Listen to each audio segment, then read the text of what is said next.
MSB here, and today I'll be showing new players the easiest way to get a 9,000 gold boost and free cards by spending a bit of time on the auction house.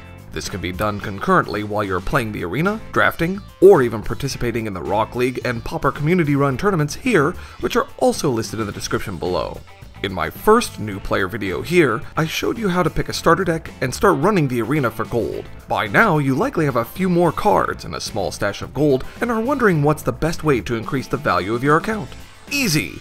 While not advertised anywhere in the game, you can actually run the starter trials for the other 3 starter decks you didn't pick once you own the cards that make up each deck.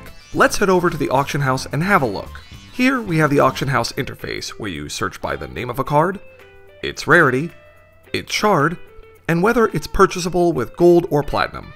This button lets you only look at auctions with the buyout, but we're trying to find deals here, so it's better not to limit the search in this way.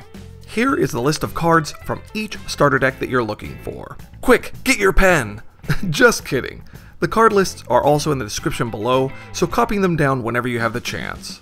You can only complete the starter trials for each deck once though, so don't buy more than what's shown here, and don't buy the cards from the starter deck you initially picked. Just to be clear, this is not going to happen in 1 or 2 passes of the auction house. Completing a starter deck takes some time, so you want to start periodically searching for the cards you don't have whenever you log on.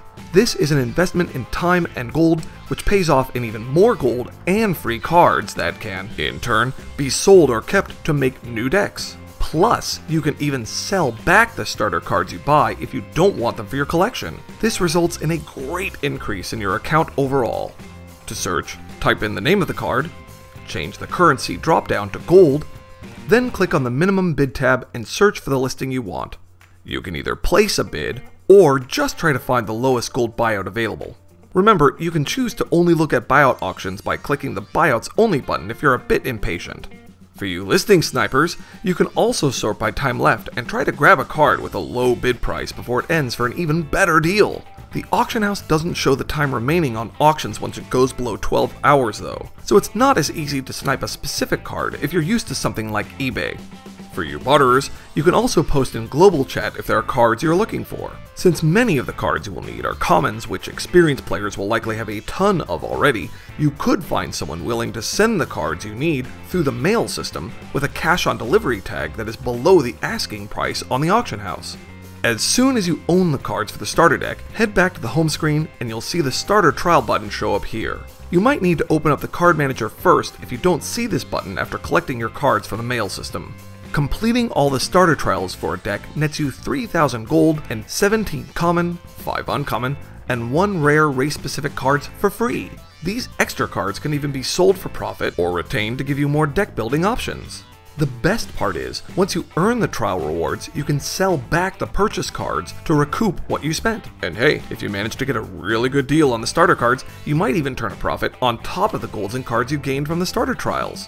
Just remember, you can't sell your original starter cards as they're bound to your account.